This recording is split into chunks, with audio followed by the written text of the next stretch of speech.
మత్తయి సువార్త 9వ అధ్యాయము 28వ వచనము నుండి కొన్ని వచనాలు మనం చదువుదాం. ఆయన ఇంట ప్రవేశించిన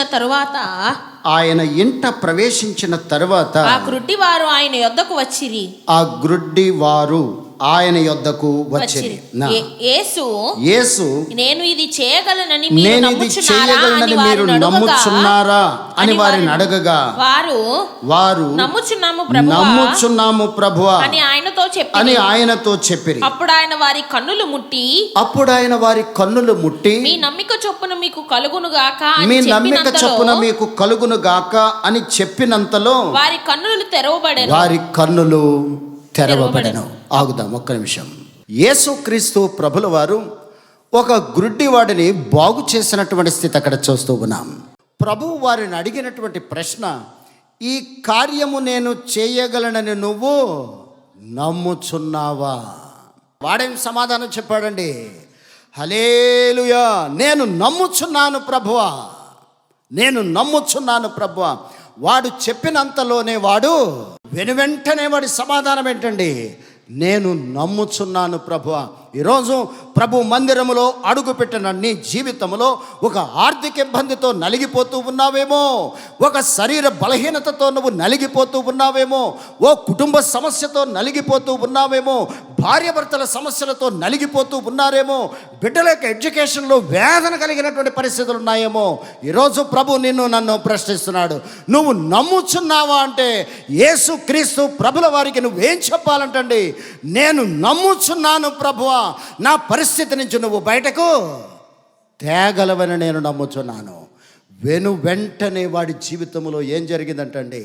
వాడు కన్నులు తెరవబడెను. అయితే ఒక్కొక్కసారి ప్రభు నా జీవితంలో ఈ కార్యము చేయగలడా? అనేకమైనటువంటి పరిస్థితుల ప్రభావాల్లో మన జీవితంలో ప్రార్థన చేయగానే సమాధానం వచ్చేయాలని మనం చూస్తూ ఉంటాం.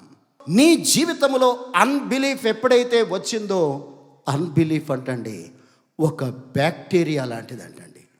ప్రియ క్రైస్తవ బిడ్డ, ప్రభు సముఖానికి వచ్చిన నా జీవితంలో విశ్వసించి, పౌలు భక్తుడు అంటాడు, విశ్వసించి తిని గనుక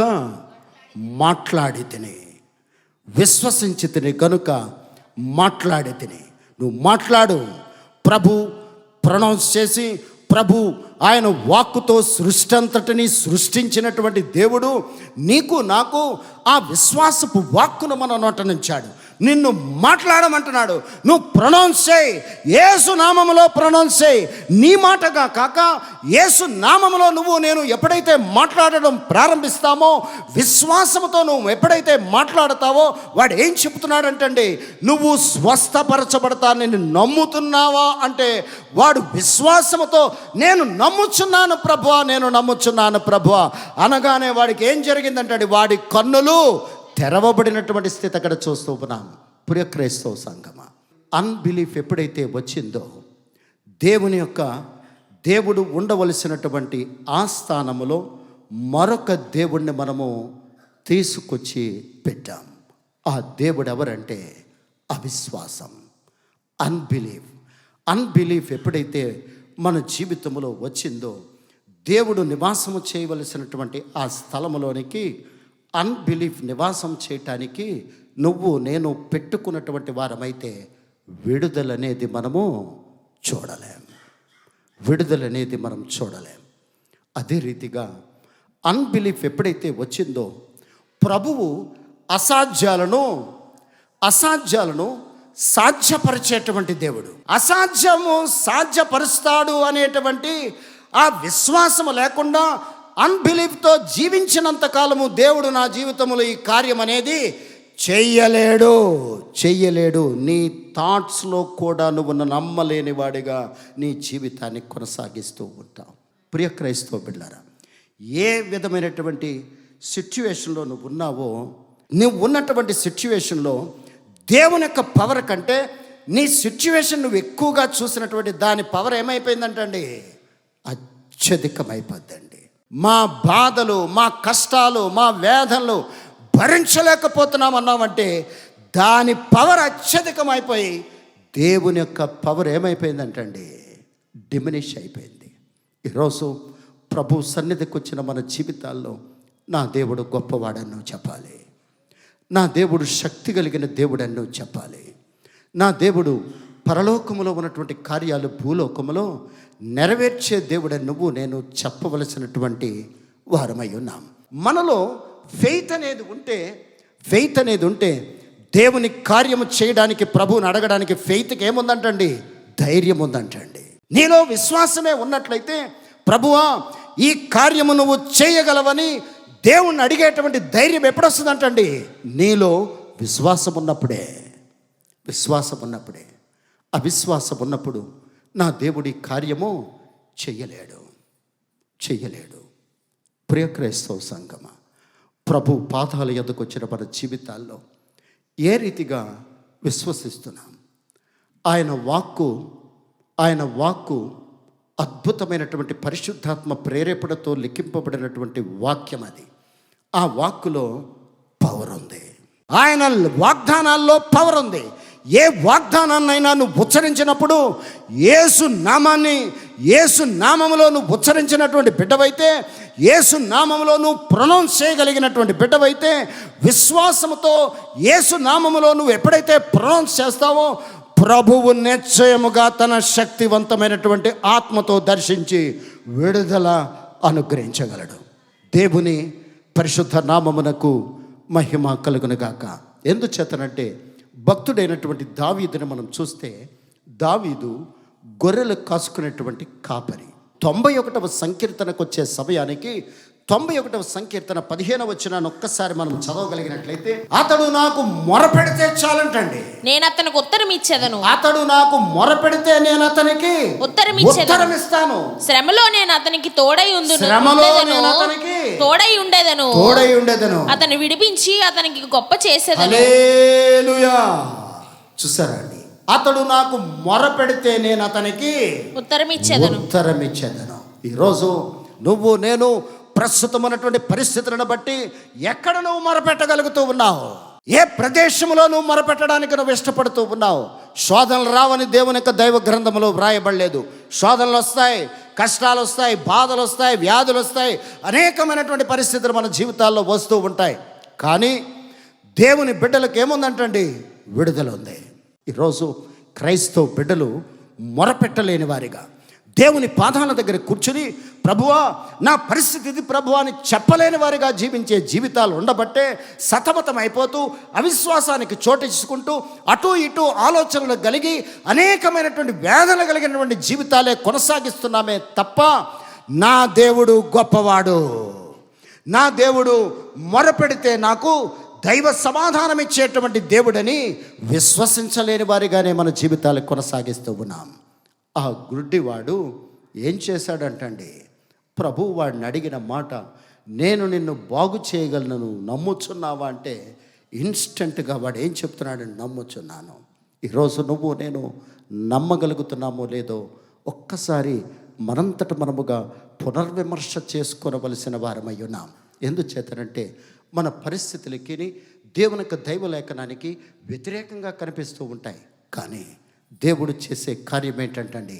అసాధ్యము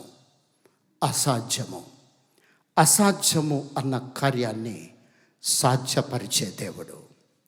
అసాధ్యము అన్న కార్యాన్ని సాధ్యపరిచే దేవుడు. ప్రియ క్రైస్తవ సంగమ, దేవుని దైవ సన్నిధికి వచ్చి ఒట్టిగా కూర్చుని ఒట్టిగా వెళ్ళిపోవడానికి మందిరం కాదండి. ప్రభు పాదాల యొద్దకు నువ్వు నేను వచ్చామంటే విడుదలతో నువ్వు నేను తిరిగి వెళ్ళాలి, విమోచనతో నువ్వు నేను తిరిగి వెళ్ళాలి. మత్తయి సువార్త 9వ అధ్యాయం 32వ వచనం చదువమ్మా. దయ్యము పట్టిన మోగవాణిని ఆయన యొద్దకు తీసుకొని వచ్చిరి. దయ్యము వెళ్ళగొట్టబడిన తరువాత ఆ మోగవాడు మాటలాడగా జనసమూహములో ఆశ్చర్యపడి, బాగుపడినటువంటి ఆ ఒక్క మోగవాడు ఎంతమందిని వెలిగిస్తున్నాడంటండి? మల్టిట్యూడ్స్ అంటండి, అనేక మందిని వాడు టచ్ చేసేసాడంటండి. యేసుక్రీస్తు ప్రభుల వారు చేసినటువంటి కార్యాన్ని ఒక్కడు విశ్వసించి విడుదల పొందిన తర్వాత వాడు మాట్లాడడం ప్రారంభిస్తే, వాడు విట్నెస్ చెప్పడం ప్రారంభిస్తే అనేక వేల సమూహాలు ఆశ్చర్యపడినటువంటి స్థితిని అక్కడ చూస్తూ ఉన్నాం. ప్రియ క్రైస్తవ బిడ్డారా, ప్రభు మన జీవితాల్లో కార్యాలు చేస్తే నోరు మూసుకొని కూర్చోవడానికి కాదండి, దేవుని యొక్క దైవ సన్నిధిలో యేసయ్యా నువ్వు చేసిన కార్యాన్ని బట్టి మందిరములో ఉన్న వారందరి బాధల నుంచి వారు ఆశ్చర్యపడి వారును విడుదల పొందాలి. అంతేగాని దేవుడు చేసిన కార్యాన్ని కొంచెం కిందో మంచం కిందో దాయమని కాదండి. ఈరోజు మందిరానికి వచ్చి ఉన్నావు, దేవుడు చేసిన కార్యాన్ని నువ్వేం చేయాలంటండి, నువ్వు మాట్లాడను ప్రారంభించే నీ ప్రక్కనున్నవాడు విడుదల పొందాలి, ఈ ప్రక్కనున్నవాడు విడుదల పొందాలి, మందిరములో ఉన్నవారు అందరూ విడుదల పొందాలి. ఆమేన్. ప్రియ క్రైస్తవ సంగమ, సర్వసాధారణంగా దేవుడు చేసిన కార్యాలను దాచకండి. సాక్ష్యము లేనివాడు క్రైస్తవుడు కాదు. దేవుని కొరకు సాక్ష్య జీవితం అనేది క్రైస్తవ విశ్వాసానికి ప్రాముఖ్యమైనది. యేసుక్రీస్తు ప్రభుల వారికి సాక్ష్యం లేదు, కారణమైన పాపి కాదు. సాక్ష్యము నీకు నాకు ప్రభు ఇచ్చాడు. పాపి అయిన మనలను ప్రభు వెతకి రక్షించి ప్రతి దినము అనేకమైనటువంటి మేళ్ళు మనం అనుభవిస్తూ ఉన్నాం. ప్రతి క్షణము అనేకమైనటువంటి దివ్యమైన కార్యాలు మనం అనుభవిస్తూ ఉన్నాం. చేయట్లేదా? ప్లాట్ఫామ్ మీద పడుకోలేదే, చెట్ల కిందో పుట్ల కిందో పడుకోలేదే, 3 పూట్ల భోజనం చేస్తున్నామే, ప్రభు మనకిచ్చిన వస్త్రాలు ధరిస్తూ ఉన్నాం, ఆయన ఇచ్చినవన్నీ మనం అనుభవిస్తూ ఉన్నాం. ప్రతి క్షణము ఆయన కార్యాలు చేస్తూనే ఉన్నాడు. ప్రతి క్షణము ఆయన మేలులు మనము అనుభవిస్తూనే ఉన్నాం. అద్భుతాలు, దేవుడు చేసే కార్యాలు ఆపేవారు ఎవరంటే, కార్యము అనుభవించి దాచేసేవాడు అనేక మంది జీవితాల్లో కార్యాలు జరగకుండా వాడు ఆపేస్తున్నాడండి. ప్రియ క్రైస్తవ బిడ్డ, ప్రభు చేసిన ప్రతి కార్యాన్ని నేను ఏం చెప్పాలంటండి, మా జీవితంలో ఈ అద్భుతమైన కార్యం ప్రభు చేశాడు అని నువ్వు అది విత్తిన విత్తనానికి ఏముందంటండి, పవర్ ఉంది. అది మొలకెత్తి అనేక మంది జీవితాలను ప్రభావితం చేస్తూ అనేక మంది జీవితాల్లో గొప్ప గొప్ప కార్యాలతో, అద్భుతమైనటువంటి కార్యాలు, వారికి ఉన్న సమస్యల నుంచి వారిని విడుదల పొందుతారు. కనుక ఈరోజు దేవుని దైవ సన్నిధికి వచ్చిన మన జీవితాల్లో మనం ఏం చెప్పాలంటే, నువ్వు నమ్ముచున్నావా అంటే, నేను నమ్ముచున్నాను ప్రభువా. నువ్వు ఒక గృహం కొరకు ప్రార్థన చేస్తూ ఉన్నావేమో, ఒక వాహనం కొరకు ప్రార్థన చేస్తూ ఉన్నావేమో, లేదా నీ కుటుంబంలో ఒక బిడ్డ వివాహం కొరకు ప్రార్థన చేస్తూ ఉన్నావేమో. నువ్వేం చెప్పాలంటండి, నువ్వు నమ్ముచున్నావా అంటే, నేను నమ్ముచున్నాను. ఒకసారి గట్టిగా చెప్పండి, నేను నమ్ముచున్నాను ప్రభువా, నా పరిస్థితి నుంచి నాకు విడుదలిచ్చావని నేను నమ్ముచున్నాను ప్రభువా, నేను నమ్ముచున్నాను ప్రభు అంటే, నమ్మిన వెంటనే వాడికి ఏమొచ్చిందంటండి, కన్నులు తెరవబడను. ఈరోజు ప్రభు సన్నిధికి వచ్చిన మనందరి జీవితాల్లో ఈ నవంబర్ మాసంలో ప్రభు సమస్తమైన వాటి నుంచి విడుదలిచ్చాడు. అటువంటి కృప ఆ పరిశుద్ధాత్మ దేవుడు మనకందరికీ అనుగ్రహించును గాక. ఆమెన్.